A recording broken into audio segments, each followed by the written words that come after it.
Hello दोस्तों आज के इस वीडियो में हम बात करेंगे यूपी आईटीआई इंस्ट्रक्टर का डीवी एडमिट कार्ड कब आएगा। साथ ही साथ दोस्तों हम बात करेंगे डीवी के लिए कौन कौन सा डॉक्यूमेंट्स लगेगा, फाइनल मेरिट लिस्ट कैसे बनेगा और कट ऑफ कितना इंक्रीज हो सकता है, एक्सपीरियंस कैसे चेक किया जाएगा, पोस्ट प्रेफरेंस फिर से भरने का मौका मिलेगा या नहीं मिलेगा और फाइनल ज्वाइनिंग कब तक होगा। ठीक है, इन सब के बारे में पूरा डिटेल से चर्चा करेंगे। तो सबसे पहले देखिए दोस्तों, हम बात कर लेते हैं कि आखिर जो आपका डीवी होगा, डीवी में आपको कौन कौन से डॉक्यूमेंट्स लेके जाने हैं। ठीक है, सबसे पहला नंबर दोस्तों, आपको अपना 10th का जो मार्कशीट और सर्टिफिकेट है उसे लेकर जाना रहेगा। ठीक है, 10th का मार्कशीट सर्टिफिकेट, 12th का आपका मार्कशीट और सर्टिफिकेट। ठीक है, और उसके बाद दोस्तों आपने जो भी क्वालिफ़िकेशन आपका वहाँ पे है, जैसे एनटीसी हो गया, एनएसी हो गया, डिप्लोमा हो गया, डिग्री मतलब कि आपका आईटीआई डिप्लोमा डिग्री का अंक पत्र और आपको सर्टिफिकेट, ठीक है, मतलब कि मार्कशीट और सर्टिफिकेट दोनों रखना है।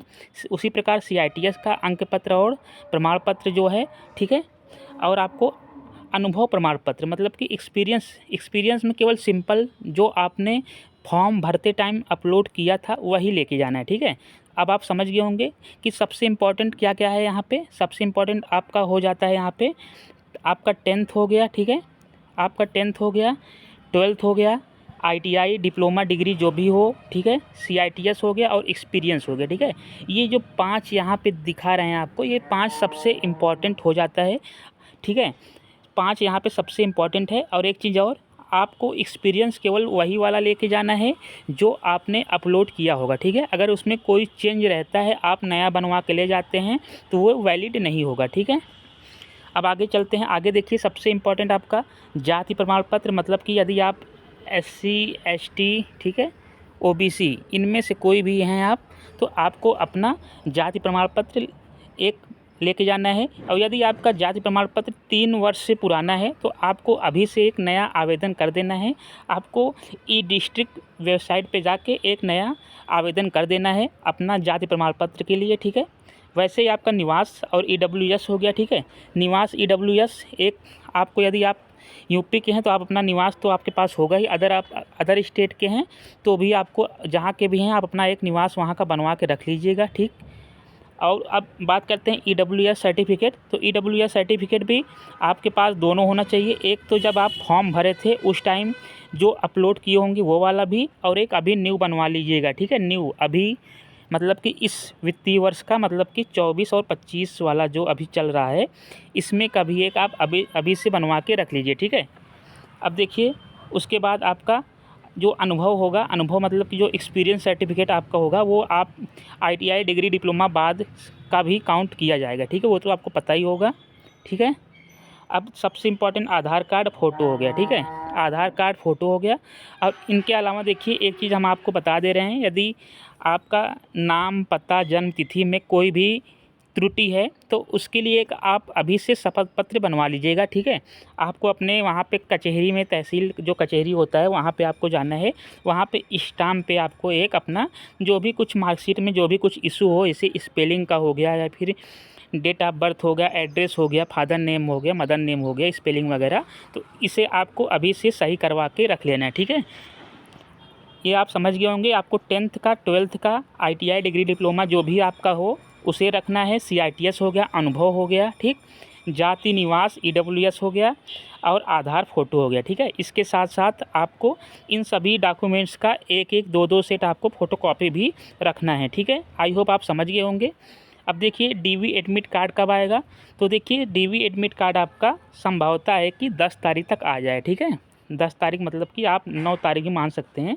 9 और 10 अगस्त तक आपका जो डीवी एडमिट कार्ड जारी कर दिया जाएगा। ठीक है, अब डीवी एडमिट कार्ड जब आएगा आपका तो उसमें प्रॉपर आपको बताया जाएगा कि आपको कौन कौन से डॉक्यूमेंट्स लेके जाने हैं। फिलहाल जो डॉक्यूमेंट्स यहाँ पे मैंने आपको दिखाए हैं, इतना आप बनवा कर रख लेंगे तो आपको कोई एक्स्ट्रा ज़रूरत नहीं पड़ेगा। ठीक है, यही सेम डॉक्यूमेंट्स जो डीवी एडमिट कार्ड रिलीज होगा वहाँ भी यही सेम दिया रहेगा कि आपको ये डॉक्यूमेंट्स बनवा के लेके जाना रहेगा। ठीक है, अब देखिए, डीवी एडमिट कार्ड बता दिए कि आपका 9 और 10 तारीख तक संभव होता है कि आ जाए। ठीक है, मतलब 12 तारीख से पहले ही आ जाएगा, ठीक। 12 तारीख से पहले आपका कभी भी जारी कर दिया जाएगा, लेकिन 9 और 10 तारीख को बहुत ही ज़्यादा चांस है कि 9-10 को आपका डीवी एडमिट कार्ड आ जाए, ठीक। अब डीवी एडमिट कार्ड डाउनलोड करने के लिए पहले आयोग की वेबसाइट मतलब कि UP-SSSC पे आपको कुछ पेमेंट करना पड़ेगा, तब जाके आपका डीवी एडमिट कार्ड जारी होगा, ठीक है। जैसे आपको पता होगा कि जब पेपर देने के टाइम आपको पहले वहाँ पे करीब 200 रुपये शायद आप लोग पे किए होंगे, उसके बाद ही एडमिट कार्ड आया था, ठीक है। उसी प्रकार आपको डीवी एडमिट कार्ड के लिए पहले कुछ पैसा वहाँ पे करना पड़ेगा, ठीक।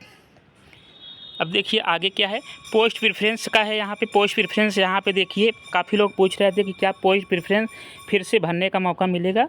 तो देखिए अब पोस्ट प्रेफरेंस जो है भरने का मौका नहीं मिलेगा, क्योंकि आपको शायद पता होगा कि जब फॉर्म भरा जा रहा था उसी टाइम देखिए वहाँ पे दिया गया था कि आपको जो भी पोस्ट प्रेफरेंस भरना है सब अपने अकॉर्डिंग वरीयता क्रम में बढ़िए, ठीक है।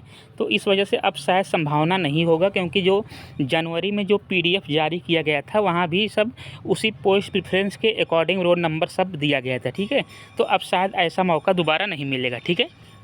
अब सबसे इम्पॉर्टेंट है फाइनल मेरिट लिस्ट। तो देखिए फाइनल मेरिट लिस्ट जो है वो आपको पहले ट्रेड वाइज दिया जाएगा, मतलब कि आपने जिस ट्रेड के लिए पहले वहाँ पे अप्लाई किया होगा उसी अकॉर्डिंग आपका मेरिट में नाम आएगा, ठीक है। पहले आपको ट्रेड वाला दे दिया जाएगा, ट्रेड में आपका नंबर आ जा रहा है तो आपको ट्रेड वाला मिलेगा, अदरवाइज़ फिर आपको जो WCS वर्कशॉप कैलकुलेशन और ED वगैरह है इसमें मिल जाएगा, ठीक है। तो इस वजह से आपको बिल्कुल भी कोई दिक्कत नहीं है। जितने भी कैंडिडेट हैं वे लोग अपना केवल डॉक्यूमेंट्स अपना सही रखेंगे, एक्सपीरियंस अगर वैलिड रहेगा तो उनका भी बिल्कुल एकदम 100% चांस है कि हो जाएगा, ठीक है। एक्सपीरियंस कैसे चेक होगा, अब एक बात ये भी हो जाती है कि एक्सपीरियंस कैसे चेक होगा। तो एक्सपीरियंस दोस्तों, एक्सपीरियंस चेक करने आयोग का काम है, ठीक है। इसे आयोग बहुत अच्छी तरह से करेगा, इसमें कोई नो डाउट वाली बात नहीं है। आयोग इसे इंटरनली अपना चेक कराएगा, ठीक है। आयोग चाहे आपके कॉलेज में ईमेल के थ्रू भेजे या फिर वो बाय पोस्ट करे, ठीक है, उसके थ्रू हो जाएगा, ठीक। आयोग आप समझ गए होंगे। अब फाइनल ज्वाइनिंग की बात करें तो फाइनल ज्वाइनिंग देखिए आयोग के हाथ में है। आपको पता होगा UP-SSSC आयोग कितना ढीला काम करता है। 2021 की वैकेंसी अब जाके इसका फाइनल करा रहा है। इसी तरह आप देखिएगा JEE 2018 की वैकेंसी उसका फाइनल रिजल्ट कल आया है, ठीक है, 2024 में। तो इस वजह से थोड़ा देखिए मान के चलिए, फिर भी आप मान के चलिए कि फाइनल हो सकता है सितंबर अक्टूबर में फाइनल ज्वाइनिंग करा दे, ठीक है। क्योंकि नया सत्र स्टार्ट होने वाला है। आपको पता होगा कि नया सत्र में नए इंस्ट्रक्टर की ज़रूरत होगी, क्योंकि वहाँ काउंसलिंग वगैरह कराया जाता है। अभी ITI कॉलेज में बहुत कम ही टीचर हैं, इस वजह से संभावना है कि आपका जो फाइनल ज्वाइनिंग है सितंबर अक्टूबर में हो जाए, ठीक।